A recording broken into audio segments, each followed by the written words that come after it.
Engineer विजय Upadhyay ji, engineer Vindhyavasini Upadhyay ji, कौस्तुभ उपाध्याय जी, आप सभी को व्यासपीठ से बहुत बहुत मंगलानुशासन करते हुए बहुत बहुत धन्यवाद ज्ञापित करते हुए कि भगवान आप सबके हृदय में भक्ति रूपी शक्ति का निरंतर प्रवाह करते रहे, भगवान की कृपा आप सब पर बनी रहे। आइए द्वितीय दिवस की कथा में प्रवेश करें। इसके पहले इस आत्मा का संबंध उस परमपिता परमात्मा से बनाने के लिए भजन के माध्यम से, कीर्तन के माध्यम से कथा से जुड़ते हैं। आइए सभी लोग भाव के साथ 2 बार भगवान के नाम का उच्चारण करेंगे, गान करेंगे। उसके बाद भगवान की इच्छा के अनुसार कथा में आगे प्रवेश किया जाएगा।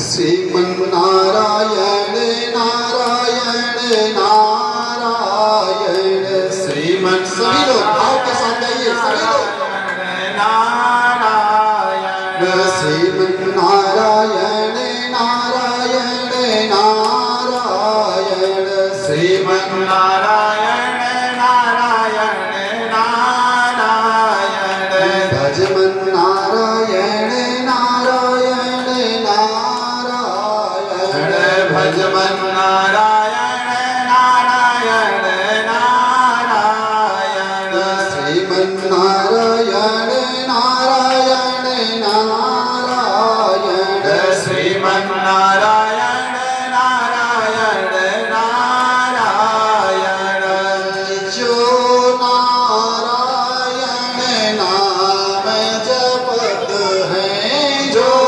नारायण नाम जपत है, जो नारायण नाम जपत है, जो नारायण नाम जपत है, पाप होत सब छारायण स्वामी, पाप होत सब छारायण, श्रीमन नारायण नारायण नारायण, श्रीमन नारायण नारायण नारायण, भजमन नारायण नारायण नारायण, भजमन नारायण नारायण नारायण।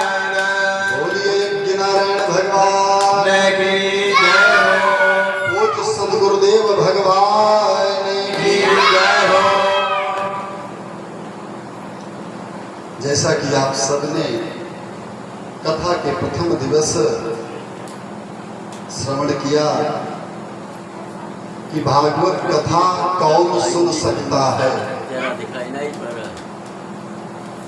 भागवत कथा सुनने का अधिकारी कौन है, किसको भागवत कथा सुनने का सौभाग्य होता है। तो जन्मांतरे भवेत् पुण्यम तदा भागवतम लभेत, जब किसी व्यक्ति के जन्म जन्मांतर का पुण्योदय हो जाता है तब वो भागवत सुन सकता है।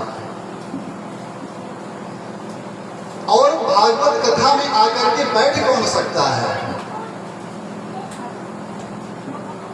तो बताते हैं कि भाग्योदयेन बहुजन्म समर्जितेन सत्संगमं च लभते पुरुषो यदा वै। जब व्यक्ति का भाग्योदय हो, 1-2 जन्म का नहीं, भाग्योदयेन बहुजन्म समर्जितेन, कईयों जन्म का भाग्य का जब उदय हो तब वो सत्संग में आकर के बैठ सकता है।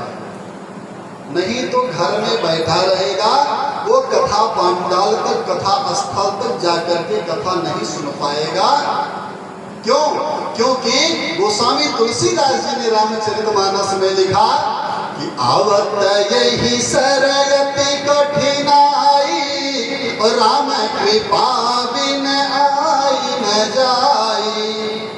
आवत यही सर अति कठिनाई, सर मने सरोवर, इस सत्संग के सरोवर में आकर के भगवान की कथा सुनने में बहुत कठिनाई होती है। महाराज, कठिनाई कैसी है कि गृह कारज नाना जन जाला, ते अति दुर्गम शैल विशाल,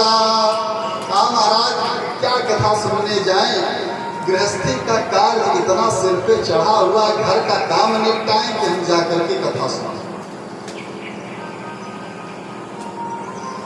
घर का काम इतना ज्यादा रहता है, गृह कारज नाना जंजाला, अनेकों प्रकार के जंजाल हैं महाराज। कैसे हम कथा सुनने जाएं, समय ही नहीं है, समय ही नहीं निकल सकता है कथा सुनने के लिए। वही व्यक्ति कथा में बैठ सकता है, कथा सुन सकता है, सत्संग लाभ प्राप्त कर सकता है जिस पर भगवान की कृपा हो। राम कृपा बिन आए न जाए। जब तक राम जी की कृपा न होगी, श्याम जी की कृपा न होगी, घनश्याम जी की कृपा न होगी, तब तक कोई व्यक्ति आकर के बैठ करके कथा सुन नहीं सकता है। आप सब बड़े भाग्यशाली हैं, आप सब पर भगवान की बहुत बड़ी कृपा है जो बैठ करके कथा सुन रहे हैं। आज द्वितीय दिवस में भागवत जी का मंगलाचरण करते हैं व्यास जी महाराज। और जो कथा आप सुन रहे हैं, इस कथा का नाम है भागवत। और भागवत का अर्थ क्या हुआ? भागवत शब्द का केवल अर्थ समझ लीजिए, समझिए पूरा भागवत समझ में आ गया। भागवत 4 अक्षर हैं, भागवत। इन 4 अक्षरों का अर्थ क्या है इसको समझ लीजिए पहले, पूरा भागवत समझ में आ जाएगा। भागवत का तो संस्कृत में अर्थ व्यास जी ने किया कि भगवत्या प्रोक्तम इति भागवतम, जो भगवान ने अपने श्रीमुख से कहा है वही भागवत है। इसमें जो कुछ भी लिखा गया है ये भगवान श्री हरि नारायण अपने मुख से चतुष्क श्लोकी भागवत के रूप में ब्रह्मा जी को ज्ञान के रूप में प्रदान किए, बीज रूप में प्रदान किए। और उस 4 चतुश्लोकी भागवत को ब्रह्मा जी अपने मानस पुत्र नारद जी को प्रदान किए। नारद जी ने व्यास जी को प्रदान किया, व्यास जी ने सुखदेव जी महाराज को प्रदान किया। इस तरह से धरती पर मृत्युलोक में कथा विराट रूप में हम सबके बीच में गाई जाने लगी, सुनी जाने लगी। तो भगवत्या प्रोक्तम इति भागवतम, जो भगवान ने अपने मुख से कहा है वही भागवत है। अपनी अवधि भाषा में समझिए तो भाग का अर्थ क्या होता है कि भाग्य कहे से भाग्य खुल जाते हैं। पूरा भागवत मत सुनिए, केवल भागवत शब्द का उच्चारण कर लीजिए, आपके मुख से भा शब्द निकल जाए तो भा कहते ही भाग्य खुल जाता है मेरी मैया। कि भाग्य कहे से भाग्य खुल जाते हैं और गा के कहे से गिरगुमान गल जाते हैं। और तीसरा अक्षर कौन सा है? तीसरा वर्ण वा, भाग वा। युवा के कहे से वर्णन होत विष्णु भगतन में, उता के कहे से भवसागर तर जात हैं। केवल ये 4 अक्षर बोल दीजिए भागवत। सुबह शाम उठिए बोलिए भागवत भगवान की जय। भवसागर से तर जाना है, पार हो जाना है। कुछ लोग कहते हैं कि अभी तो हम जवान हैं, युवा अवस्था है, क्या हो सकता है, अभी पूजा पाठ भागवत राम राम सीताराम राधे कृष्ण की क्या जरूरत है। अरे उम्र होगी तब फिर हम भगवान का नाम लेंगे, पूजा पाठ करेंगे। कब होगी उम्र? किसी की उम्र निश्चित है कि हम 70 साल जिएंगे, 100 साल जिएंगे? किसी के जीवन का कोई भरोसा है? अरे क्षणभंगुर जीवन की कलिका, कल प्रात तो फिर खिले न खिले। शाम को स्वयं पता चले कोई दुर्घटना घट गई, प्रातः काल हुआ या नहीं हुआ, क्या भरोसा इस जीवन का। हम वृद्धावस्था का इंतजार करते रहे, जब बूढ़े होंगे तो भगवान का भजन करेंगे। नहीं,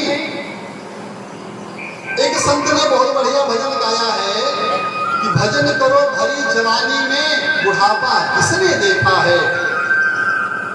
जब वृद्ध हो जाएंगे तो बैठ भी नहीं पाएंगे। तीर्थाटन नहीं कर पाएंगे, शरीर काम नहीं करेगा, स्वास्थ्य हमारा साथ नहीं देगा, तो वृद्धावस्था में हम भजन कैसे करेंगे, गुरु मंत्र का जाप कैसे करेंगे। युवा अवस्था में ही भगवान का भजन करना चाहिए। गुरु के मुखारविंद से गुरु मंत्र सुन लेना चाहिए और समय निकाल करके गुरु मंत्र का जाप करते रहना चाहिए। वृद्धावस्था का इंतजार नहीं करना चाहिए। आप सबको मैं यही निवेदन करूंगा, जितने लोग भागवत कथा सुन रहे हैं, कुछ करिए या न करिए, सुबह शाम एक बार जरूर प्रेम से बोलिए भागवत भगवान की। बस कल्याण हो जाएगा, जीवन में मंगल हो जाएगा। आगे आप समझिए भागवत शब्द का अर्थ। भा का अर्थ भक्ति, गा का अर्थ ज्ञान, वा का अर्थ वैराग्य, ता का अर्थ त्याग। जिस शब्द का नाम लेने मात्र से, जिस ग्रंथ का नाम लेने मात्र से भक्ति, ज्ञान, वैराग्य और त्याग की परिपुष्टि होती है, ऐसा ग्रंथ है श्रीमद् भागवत महापुराण। बोलिए श्रीमद् भागवत महापुराण की।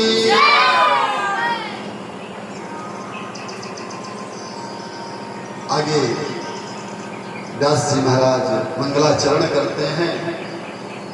3 श्लोकों में भागवत जी का मंगलाचरण किया है व्यास जी ने, और 3 श्लोकों में 2 श्लोक भागवत जी के जो हैं वो शार्दूल क्रीडित छंद में हैं। शार्दूल क्रीडित छंद में 2 श्लोकों का निरूपण करके व्यास जी ये बताना चाहते हैं कि ये 2 श्लोक भागवत जी के सिंह द्वार हैं, प्रवेश द्वार हैं। जो इन 2 श्लोकों का अर्थ समझ लिया, समझ लीजिए पूरा भागवत समझ लिया। तीसरे श्लोक में भागवत का वैशिष्ट क्या है, भागवत की गरिमा क्या है, भागवत की महत्ता क्या है, उसको व्यास जी ने बताया। मंगलाचरण करते हैं व्यास जी। जन्माद्यस्य यतोऽन्वयादितरतस् चार्थे सभिज्ञः स्वराट् तेने ब्रह्महृदाय आदिकवये मुह्यन्ति यत्सूरयः तेजो वारिमृदां यथा विनिमयो यत्र त्रिसर्गो मृषा धाम्ना स्वेन सदा निरस्तकुहकं सत्यं परं धीमहि, सत्यं परं धीमहि।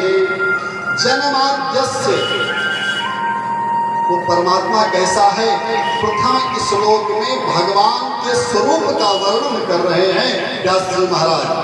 जन्माद्यस्य, वो ईश्वर कैसा है, तो जन्माद्यस्य सूत्र की व्याख्या करके व्यास जी संकेत दे रहे हैं। जन्माद्यस्य ये ब्रह्म सूत्र का दूसरा सूत्र है। पहला सूत्र है अथातो ब्रह्म जिज्ञासा, दूसरा सूत्र है जन्माद्यस्य।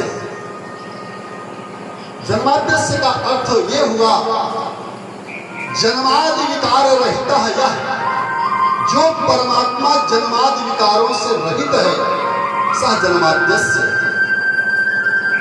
जन्मादि विकारों से रहित कौन है, तो सच्चिदानंद परमपिता परमात्मा श्री हरि नारायण जन्मादि विकारों से रहित है, उनका जन्म नहीं होता है। भगवान का जन्म नहीं होता है तो आप पूछेंगे कि कृष्ण राम ये सब कैसे हुए, तो कृष्ण राम का जन्म नहीं हुआ, ये प्रकट हुए। आप सब लोग स्तुति जानते होंगे कि भय प्रकट कृपाला दीन दयाला कौशल्या हितकार, ये प्रकट होते हैं, अवतार लेते हैं, जन्म नहीं लेते, किसी के गर्भ से इनका जन्म नहीं होता है। भगवान जन्मादि विकारों से रहित है। जन्माद्यस्य, जो परमात्मा जन्मादि विकारों से रहित है, सह जन्माद्यस्य। आगे बताते हैं व्यास जी महाराज वो कैसा परमात्मा है, बताते हैं स्वराट।